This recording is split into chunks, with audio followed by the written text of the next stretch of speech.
Our program would like to remind you to stay home. Lock all your doors and windows to ward off any unwanted visitors. Now, please enjoy White Station Theater on the Air's performance of Suspense.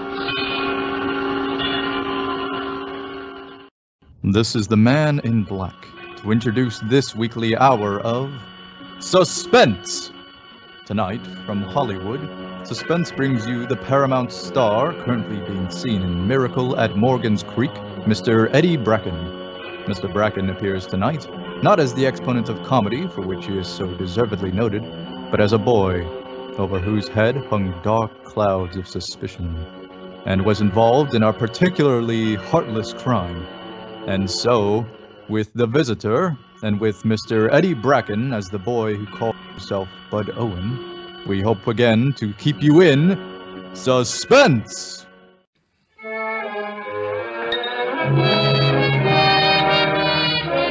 Hamburger steak, well done. It was around 2 o'clock on a Thursday afternoon. I was right in my usual groove, counterman at Hal's Coffee Pot, Route 22 out of Baltimore. Not a bad job for a green guy, $18 a week in my meals.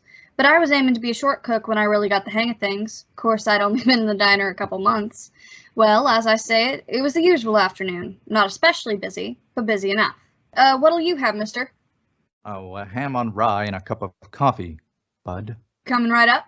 Ham on rye and draw one. Look, kid, I'd like to talk to you. Yeah, what about? Have you got a minute? Yeah, I guess so. Al, take the counter, will ya? I'm gonna go have some coffee. So what's on your mind, mister? I've been looking for a long time for someone who looks like you. Yeah? Your name could be Bud Owen, couldn't it? Well, why should it? They call me Bill Duncan around here. That's not what I asked. So? Well, I'm looking for a boy named Bud Owen. For what? Disappeared from his home about 3 years ago. Boy from my town. He'd be about your age now, about 18. 17. That's it? Well, that'll do. Well, his folks have just been worried sick about him. Everyone else gave him up for dead. And then I heard you were working here, Bud. Yeah? Who told you? Oh, no one told me.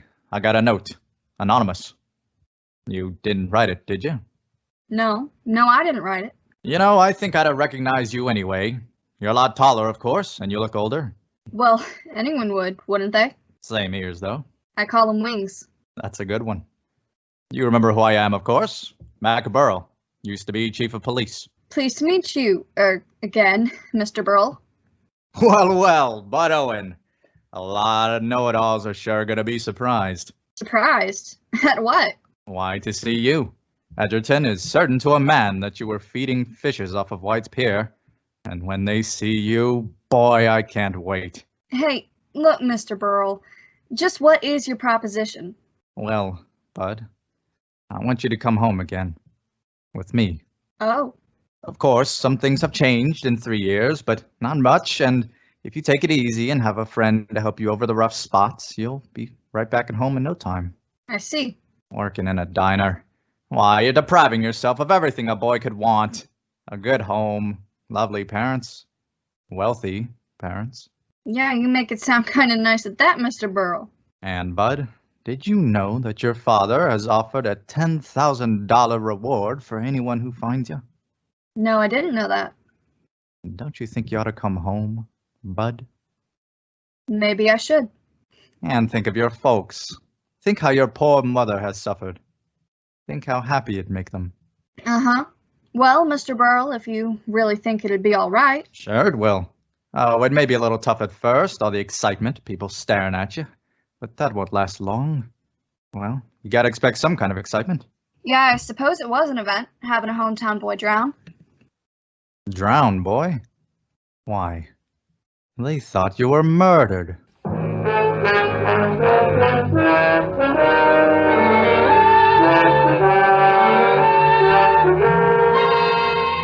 And so began the series of events which were to bring a boy named Bud Owen back to Edgerton, to take up a new life with a family who thought him dead for 3 years.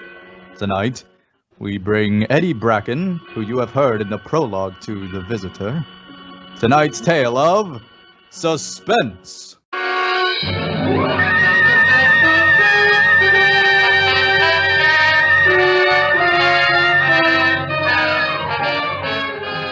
After I talked to Mr. Burrell for an hour or so, the whole thing sounded pretty darn good. I quit my job at Al's Coffee Pot the next morning and met Mr. Burrell at the station.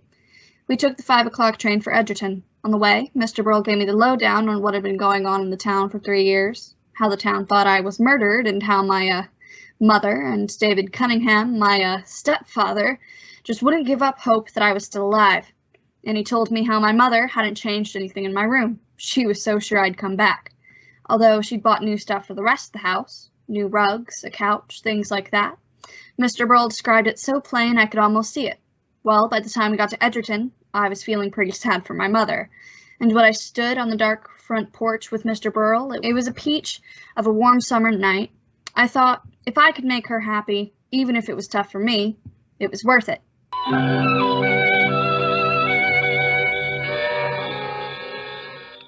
Well, brace yourself, youngster.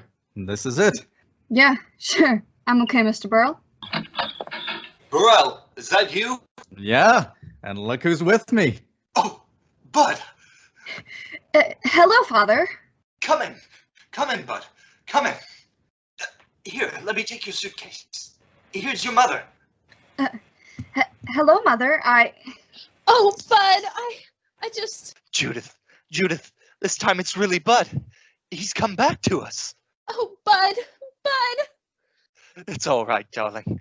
It's all right now. My big baby. You're so tall I can hardly kiss you. Come, Judith. Let's go into the living room. I always knew I'd be silly when you came back. Here, let me push your hair down. Now you look more like my Bud. Gosh, I wouldn't have recognized this room. Isn't this couch new? Yes, and the rugs and the drapes. I don't know how we'll ever be able to thank you, Burrell. Oh, why, seeing Judith so happy is a reward enough. Oh, yes. That reminds me. Well, drop into my office tomorrow and I'll take care of that other, more tangible reward. Well, Mother, I don't know how to begin. I mean, to tell you how sorry. Oh, don't tell me anything, darling. Nothing matters except that you're back. That's the spirit, Judith. That's the spirit. Goodness, your right hand, Bud. It's all bandaged. Oh, that's nothing much. I burned it working in the diner. It's nothing really. Well, folks, it's been a long day for an old man. I guess I'll run along now. Right away, Mr. Burrell? Well, you just got here. Oh, you'll be seeing plenty of me, Bud. Right now, you should be wanting to get acquainted with your folks again. I'll see you tomorrow, Dave. Oh, yes, of course. Good night. Good night. Well, have you noticed, Judith, how deep Bud's voice is now? Why, yes. It was just a little pipe when he left. But it was beginning to break. Wasn't it, Bud? I guess so. I sure must have sounded awful. And he shaves, David. Every day, Snooky? Well, gosh, not quite. Now, please, David. I don't think that's so funny. Well, I can't help it. Why, that sounds like Ellen. Isn't that nice? Let her in, David. Oh, certainly. Sure. Ellen Woods? Why, who else, Bud? Does she still live next door? Of course. The Woods have always lived there. Welcome.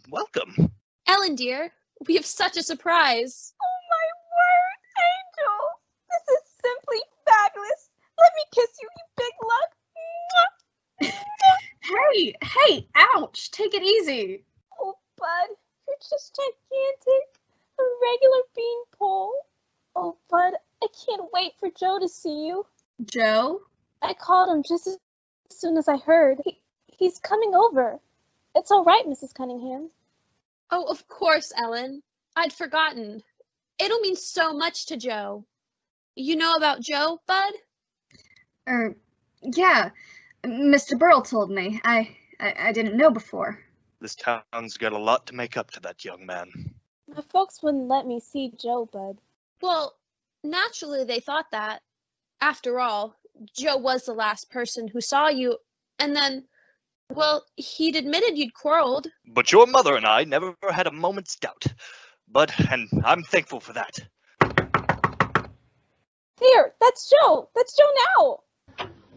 Joe, it's true. Bud's here. Ellen phoned. I ran all the way. She said that. Yeah, Joe, it's me. Yeah, I guess it is.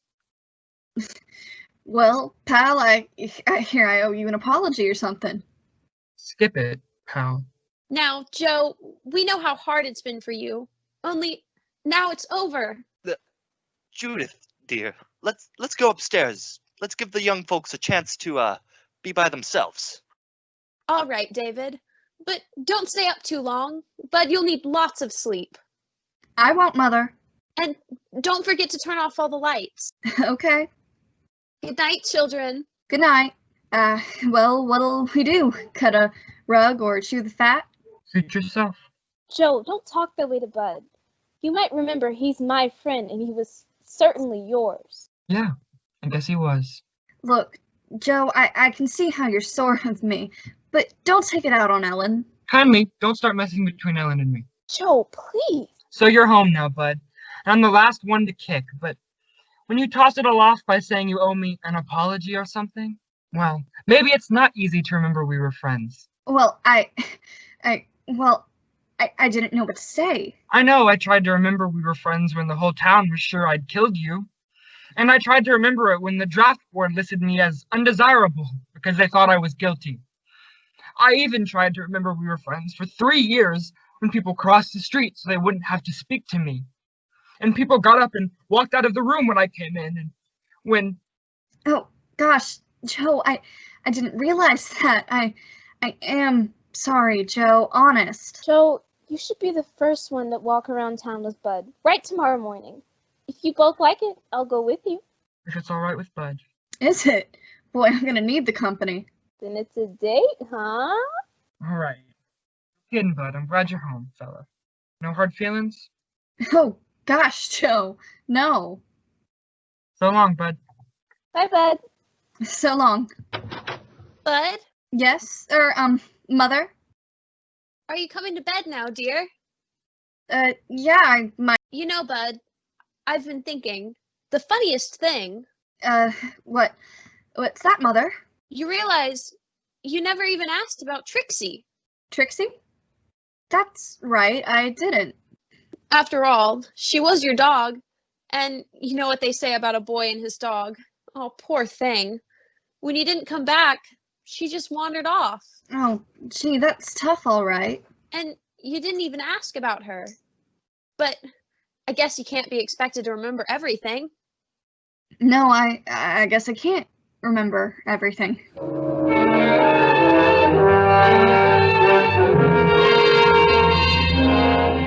My mother kissed me goodnight.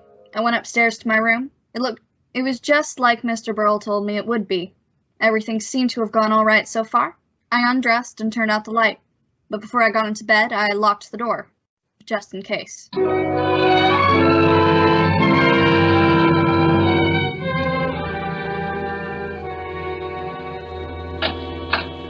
Gosh, I guess I'm kind of late for breakfast. Oh, that's all right, darling.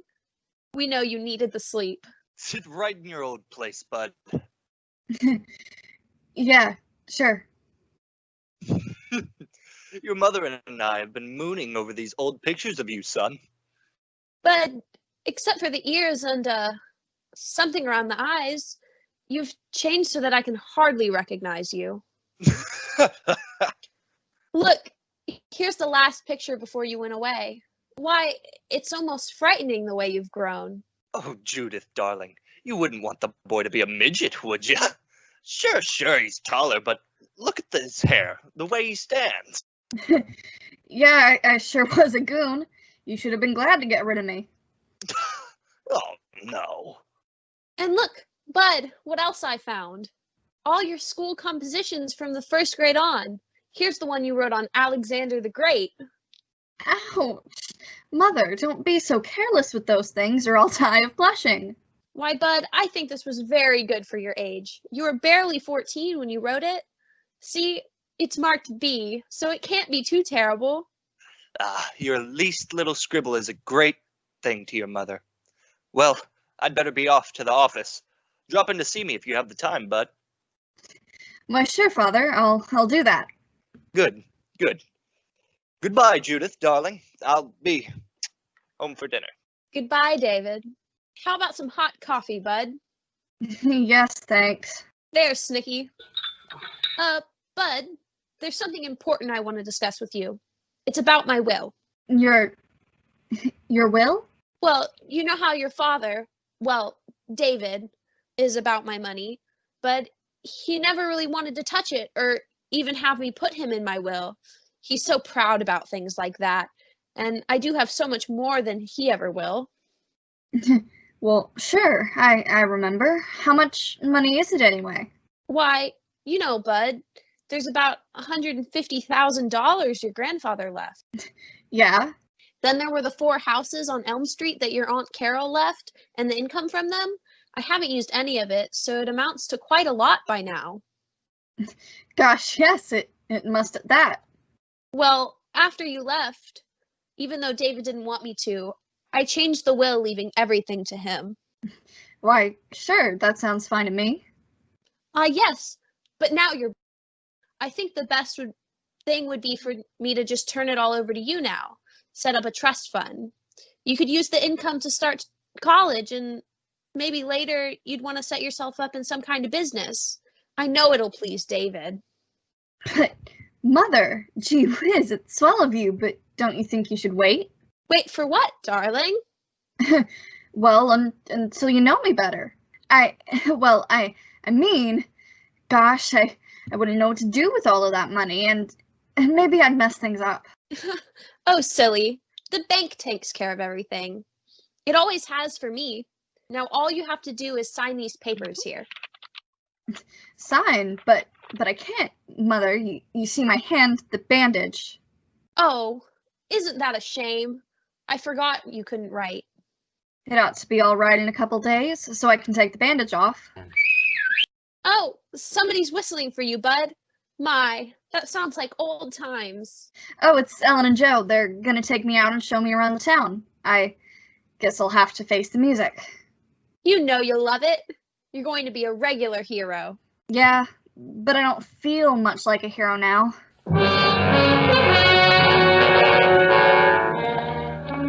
Hey, Bud Owen, wait! Now you're in for it, Bud. Oh, Bud, you're really real, and you've grown Bud's a vine.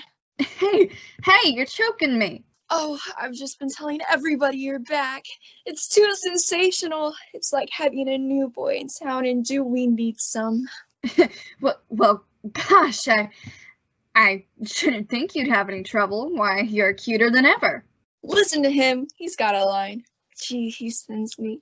Isn't that something? But the best thing you ever called her before was buzzard egg. Well, gosh, I called her something besides that once in a while. Oh, you did call her Mary Louise. Well, of course I called her that. Gee, it's swell to see you, Mary Louise. Bud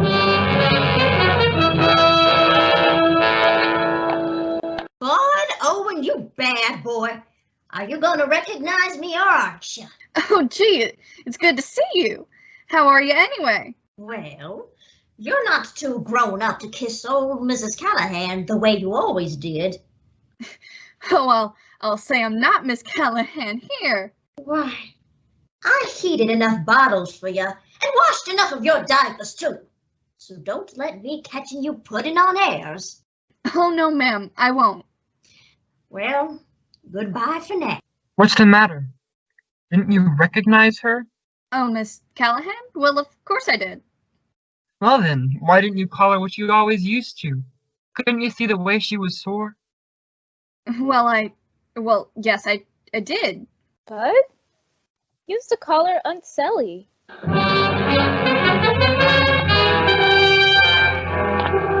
Well, I couldn't believe it, but I daren't refute the evidence of my senses. It's the Owen boy, Bud Owen. Why, I'm glad to see you, sir. I just saw your mother. Heard you were back. She told me she was bringing you down to my office in a day or two. Oh, yes, she told me. Your mother is one in a million, young man. She thinks only of your welfare. I hope you've learned to appreciate her. Oh, yes, sir, I have. Well, I just wanted to check on the news. And no nonsense, my boy. You do as your mother says. Hey, what did he mean? No nonsense? Don't you know? Well, I guess so. Well, my mother told me this morning that we had to go to the lawyer's office. Oh, Bud. I've been waiting for you to outsmart yourself, and this is it. Well, I don't get it. You sure don't, Bud. Because it just so happens that that's not Mr. Reedy the lawyer, but Mr. Sterling, the dentist.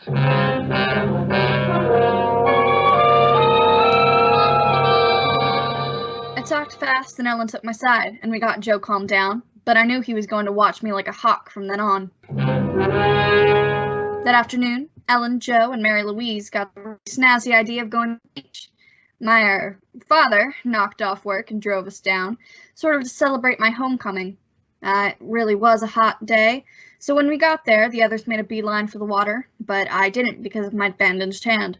I stayed around the beach club near the pool. When it began to get dark, we all dressed and went down to White's restaurant for a seafood dinner. Then we walked out on the pier, the same pier where I was supposed to have been murdered. I remember I said something about taking the body back to where X marks the spot, and everyone laughed. Gee, isn't it heavenly out here? Yeah, gee, the breeze is swell. Well, Bud, it looks like you and Joe are right back where you were 3 years ago. Yes, I guess so, Father. This railing's just where we stood, isn't it? When you and I had our fight. Yes, yes, about. Hey, what's the phobia people have looking down from tall buildings? Gee, I get it looking down at the water from up here.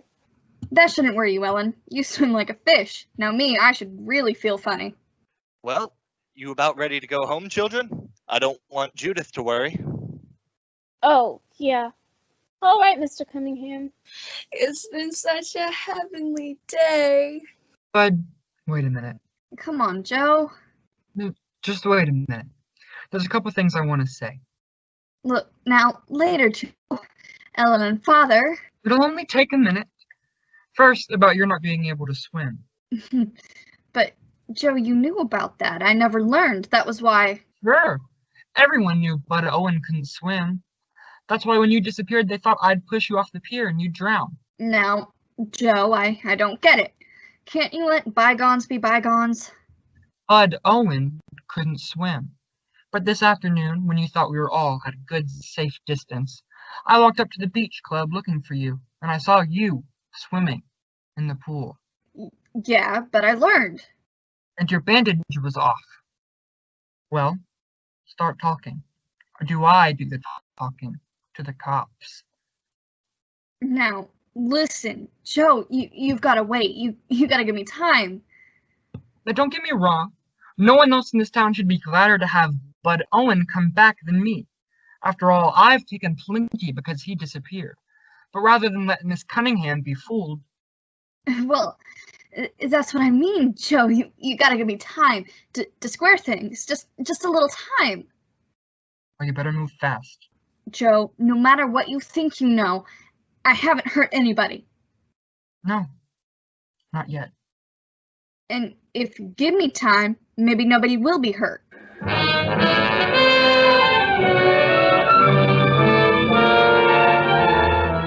I went to Mr. Burrell the next morning and talked about everything, about how people were making cracks at him about the $10,000 reward and the whole mess.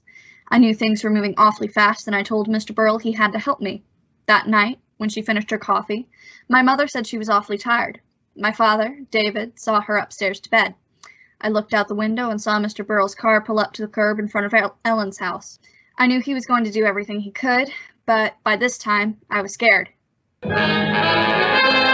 Well, at bedtime, my stepfather fixed some sandwiches and we drank some milk. Then he came up to my room and sat me down to talk. Well, I see your mother's been changing your room around. It's not bad. Yeah, I guess women like to fuss around and so forth. That's a fact. And there's no use opposing them. I guess that's right. By the way, what is your real name? Bud Owen. You don't need to be afraid of me. I've protected you so far. Why have you? I asked you first. What's your real name? Bud Owen. You're stubborn, aren't you? You know, at first, I thought you'd work this little scheme out all by yourself, or with Burrell. But there's someone else involved, isn't there? Who do you think? What about that bandage? Well, Take it off. Well. Not even a scar. I don't suppose you'd mind riding with it, now that it's healed. no, I don't mind. What shall I write? Well, suppose we take this little composition of yours on Alexander the Great. Would you copy this sentence, say, on the top of page 3? Sure, why not? And to make it a fair comparison, write your name, Bud Owen. Bud Owen. Here you are. So she taught you Bud's handwriting too. Who did? My wife. Don't you think I didn't know what was going on? Every move she made gave her away. Why is she in such a rush to change her will? I don't know. Why? She thought she was being so smart, trying to pass you off, trying to trap me. But I was the one person who knew you weren't Bud. Yeah, what makes you so sure I'm not, Bud? I know. Isn't that enough? I know. I see. Well, don't you think we'd better get my mother in on this? Yes. I think perhaps we better. She's asleep. You'll have to wake her. Mother? Mother? Why, she's... Mother! Oh, when I came to, I had an awful pain in my head. I was in my room on the bed, and Ellen and Joe and Mr. Burrell were there. For a minute, I didn't know what had happened, and then I remembered. Where's my mother? She's all right, Bud. She's in the hospital. Why, he gave her enough of those sleeping pills to kill a horse. But she's all right now. How do you feel, Bud? All right, I guess. Oh, it's a good thing you had us standing by tonight, son. Why, he had you trussed up like a turkey. He was gonna hang ya. Oh, gee, Mr. Burrell, he must have been crazy. I guess he wanted to get us both out of the way before Mother could change that will. For crying out loud, Bud. Why didn't you let me in on this? I thought that... Well, gee, I hated to do it, Joe, honest. But I had to. Somebody had to be the guinea pig. It was my idea, Joe. I sent the note to Mr. Burrell. I really found Bud in that hash house. Yeah, but if you'd let me know... We knew that if Bud could fool you, if you thought he was a phony, he could fool everybody. Even David Cunningham. Yeah, you see, Joe, for 3 years I suspected that guy. He pushed me off the pier that night when I was only a kid. But I knew I was a kid, and it was just his word against mine, so I ran away. I kept putting off coming here, but I swore that someday I'd trap him. And tonight, I did. Because when he said he knew that I wasn't Bud Owen, I knew he thought he'd kill me. You took one whale of a chance tonight, Bud. He had you framed pretty. Another half hour and we'd have found your mother dead, you strung up, and that suicide note you wrote propped up on the dresser. Suicide note? Why, I just copied a sentence out of an old composition. Something about Alexander the Great. Well, listen to this. It is terrible what awful crimes are done for greed and ambition. Signed, Bud Owen. Sure. Well, you see, I was writing. What? I signed that? Holy. Well, that's about all. I didn't know how my mother would take it, having my stepfather turn out to be such a heel. But once she got over the dope he slipped her, she was fine. As happy as a lark over me. And Joe and Ellen? They got married but quick, and Joe is in the Marines. And me? I'm just passing the time here in Edgerton until I'm 18 and my number comes up. Then maybe I'll see a little excitement.